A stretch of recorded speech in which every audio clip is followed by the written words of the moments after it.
smaller rocks, and every year we find more and more. Most of these minerals, most of these rocks are composites that are made up of 90 or so basic minerals. We call these basic minerals the elements in deference to their basic or elemental or fundamental nature. If you want to know what these basic minerals are, basic elements are, all you got to do is take a gander at the periodic table. That's what the periodic table is. It's a listing of all the elements or all the fundamental minerals that make everything else up on planet Earth, or actually throughout the universe. We got all these elements on the periodic table floating around in space. Although 99% of our planet is made up of just 8 of these things. So there's 90 or so minerals, but the vast majority of the planet is made up of silicon, magnesium, sodium, calcium, potassium, aluminum, oxygen, and iron. They're all important, though, even the ones that are only present in tiny little trace amounts. But here's the important point about these earth minerals, these rock minerals. They're not alive. They're inert. They're biologically dead. They cannot sustain life. You can eat all the rocks you want, and you're not going to get any life force. They cannot sustain livingness without something to turn them on, something to vivify them, to animate them, to bring them to life. Planet Earth would be a dead rock floating around in space like zillions of other planets in the universe. But we know that planet Earth is not a dead rock. It's quite alive. In fact, it's teeming with life on every square inch. From the deepest ocean cavern to the highest mountaintop, you've got minerals, or you've got life. So what is it that animates this dead rock of ours? What is it that brings this rock of ours to life? That brings dead rock to livingness? Vegetables. This is what the great gift of vegetation.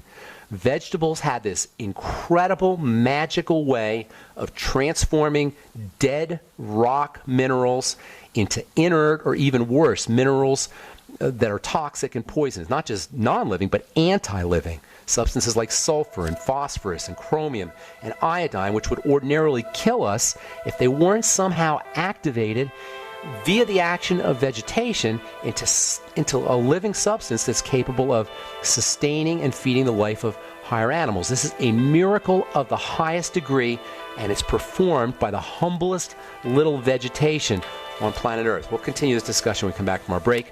I'm Pharmacist Ben. You are listening to The Bright Side. 844-236-6010 is our number. On The Bright Side, thank you for joining us. Our number is 844-236-6010. We have lines open for you. Try to call in early if you can. Don't wait till the last minute so we can get to as many folks as possible. 844-236-6010 is our number. If you're on hold, hang on. We'll get to you in just a second. I'll probably finish up talking about vegetables tomorrow. They're so darn cool from an electrical standpoint. And then tomorrow we'll also continue talking about some of the more practical aspects of the ketogenic diet, how you can utilize it if you're interested in utilizing it for weight loss or for cardiovascular health or for Alzheimer's disease, or if you're dealing with seizure disorder issues. All benefits associated with the ketogenic diet, especially Alzheimer's disease, dementia issues. And it doesn't take very long, folks. If somebody's dealing with dementia issues, it doesn't take very long for a low sugar, a low-carb diet to kick in. Do you know Alzheimer's disease is actually a type of diabetes? It's now called type 3 diabetes. And if you're dealing with it, or you know anybody who's dealing with it, using sugar-metabolizing nutrients like the B complex and zinc and omega fatty acids and going low carbohydrate, going ketogenic is an amazingly useful strategy for dealing, well, not just for dealing with dementia and Alzheimer's disease, but dealing with all mental health issues. And even if you just want to keep your brain healthy for the duration of your time on this planet, it's a good idea to go low carb and to make sure that you're using your sugar metabolizing nutrients. So, the gift of vegetation, the gift of the vegetable, the gift of the humblest little tomato plant is that it has some magical way, and I say that advisedly because we don't really know what does it. It has some incredible, mysterious, magical way of transforming rocks into life, into bringing rocks to life.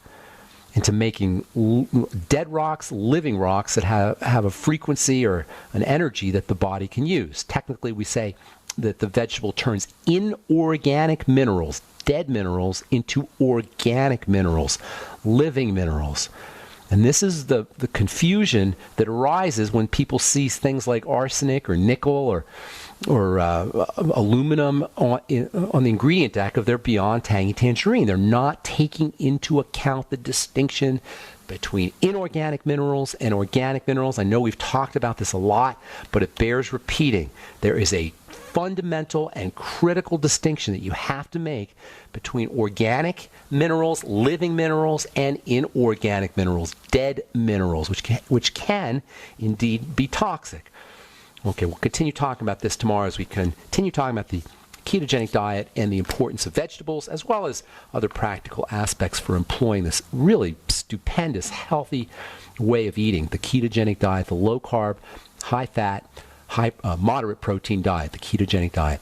All right, 844-236-6010 is our number. Time to hit the phones. Let us go to Joseph in Pennsylvania. Good morning, Joseph. Hey, excuse me just a minute. Hey, Keith, will you grab that phone for me, buddy, please? Thank you very much. Joseph, go ahead, man. Yeah, good morning, Ben. I spoke to you on Coast to Coast before about the Integratron and stuff like that. Today, I'd like to speak to you about something and get your opinion on this. I wanted to ask you this for a while. Hang on a minute, Joseph. Hey, Keith, if you're listening, man, will you please grab that phone? Thank you so much. All right, go ahead. Yeah, go ahead, Joseph. Talking about today about phytates, phytic acid in legumes, which are beans, nuts, seeds, corn, wheat, and rice. Yes. Referred to online as an anti-nutrient, mineral blocker, transition element blocker. Yes. It's got a high affinity of phosphorus, which gets in our body and masks the ability of our cilia to absorb these trace minerals that we need. So my question is there an order to eat these, which I've seen, they allude to an order that you're supposed to eat these beans, nuts, and seeds when you're consuming meat, because if you eat them in conjunction with the meat, your body will absorb a fraction of the proteins and minerals from the meat. Now, they claim that herbicides and pesticides destroy the microorganisms in the soil that allow the plants to absorb these minerals. And I also want to ask you about fulvic acid. Could that be a key to all of that? Well, you're asking a bunch of questions there all at once. So let's break this down, okay? Because you got 3 questions in there already. So hang tight. Let's talk about phytates first, okay? Phytic acid, also called IP6. And here's the deal with phytates. It's not like they're all bad. There's some really beneficial qualities to the chelation or the binding ability that phytic acid has with minerals. In fact, that makes them anti-cancer. Some minerals like iron can actually, when iron is not processed correctly by the body, without getting into too much chemistry, it can actually induce cancer. So phytates can be anti-cancer. So it's not necessarily that they're all bad, although they can tie up minerals that are in plants and make them unavailable. I'm not convinced that phytates can tie up minerals from other foods, because if they're already tying up minerals, if they're already locked up to minerals in the plant, they're not going to be available to lock up minerals in other foods. You follow me? They're already busy. They're already tied up in the plant. So they're not free phytates, they're locked up phytates, and as such, they're not necessarily going to interfere with the minerals that are in meats or in other foods. You follow me? Does that make sense, Joseph? They're already doing their business. They're already locked up in the plant. What they will do is they'll keep minerals from being released from the plant itself, in which case you're not going to get the mineral value from the plant, and that could happen. Sprouting your vegetables can help break up the phytates. There are bacteria, as you say, also that can do it. So it's kind of a mixed bag. By the way, phytates also have antioxidant properties. So I'm not necessarily convinced that they're all bad, although you do want to probably be a little bit careful if you're eating a lot of fibery kinds of foods. The phytates tend to be found in the outside part of in the bran part of the grain, or in the outside part of the vegetable. They're actually mostly found in grains, by the way. That's really where phytates are found, in the bran part of vegetables. Also nuts and seeds to a certain extent. They're found in harder kinds of material, the outside part of the bran part of grains or the outside part of seeds and nuts. But I'm not necessarily convinced that they're all bad. Now, you asked another question there about the order. I don't know that necessarily makes a difference because the phytates are, like I say, are already busy. They're already tied up in the plant, so they're not going to necessarily be available to lock up the minerals in the meats or the other. By the way, they also lock up enzymes, supposedly. They lock up digestive enzymes and such, so they have enzyme inhibiting effects. The reason the phytates are problematic is because they're actually there to keep the seed kind of dormant. That's one of its functions, is to keep the seed asleep. That's why when you sprout the seed, when you add water to the seed and the seed becomes alive, the phytate effects are diminished. So the phytates in the seeds have an anti-nutrient or anti-enzyme effect because their function is to keep the seed dormant. When you sprout the seed, you lose that phytate effect because the seed is now alive. So that really is the best way to minimize the effect of phytates, in my opinion. I think you asked the third question. I don't recall what that was. Fulvic acid. Oh, yeah, fulvic acid. Fulvic acid is awesome stuff. And the reason it's awesome stuff is for the reason that is all the stuff we talked about at the beginning of the program. Fulvic acid is electrical minerals. Fulvic acid contains electrical minerals. In fact, it's thought that life actually began in fulvic acid. Fulvic acid is a component of soil, for folks who don't know.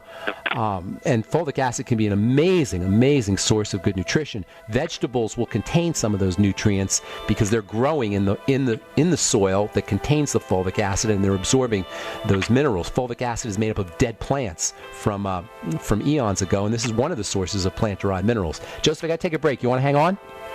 Yes, thanks. Okay, hang on. Thank you.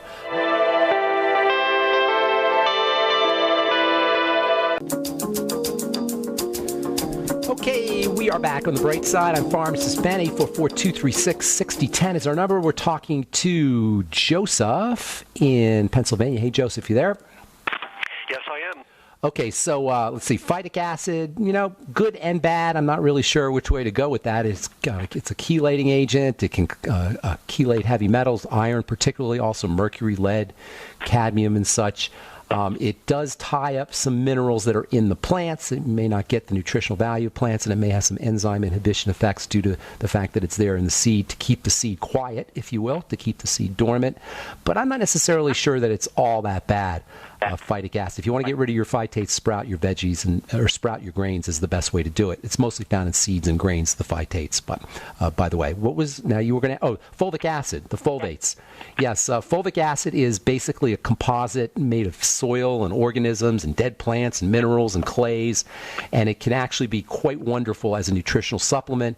The best way to get, if you don't want to supplement with straight fulvates, eating veggies that are grown in soils that contain these organisms and these minerals is the best way to get the nutrients that you'll find in the fulvic acid, and that's what we were talking about earlier in the program. Now, you want to ask one more thing, Joseph? Yes, I wanted to put this out there. It's about bread, and over the years of doing research on bread, I come up with this compilation of bread. Maybe you can get into this or not, but for me, I'm not going to advocate that bread is good. I'm going to just say that bread has a high glycemic index. The body metabolizes it as fat. 99% of the bread on the shelf is bleached or bromide, which is toxic to your body. And only if you buy 100% whole grain sprouted bread found in the frozen section will you get the benefits of the enzymes. There's an enzyme in wheat flour that disrupts the natural flora in our gut, which are microorganisms, bacterial microbes, that slow down the digestion, and they're affecting the non-soluble fiber in the digestive tract. And these phytates are shown to affect that non-soluble fiber.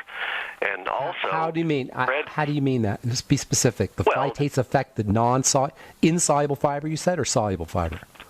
Well, the non-soluble fiber, and it's very important that non-soluble fiber. People would think that the non-soluble fiber would be there to just push the composite, the material through the 31 feet of intestine, but there's an overt clue that non-soluble fiber is very important. I mean, they tried to debunk the non-soluble fiber in the mother's milk back in the the late 60s, they tried to reproduce that, and Wait they a found minute. that was the key.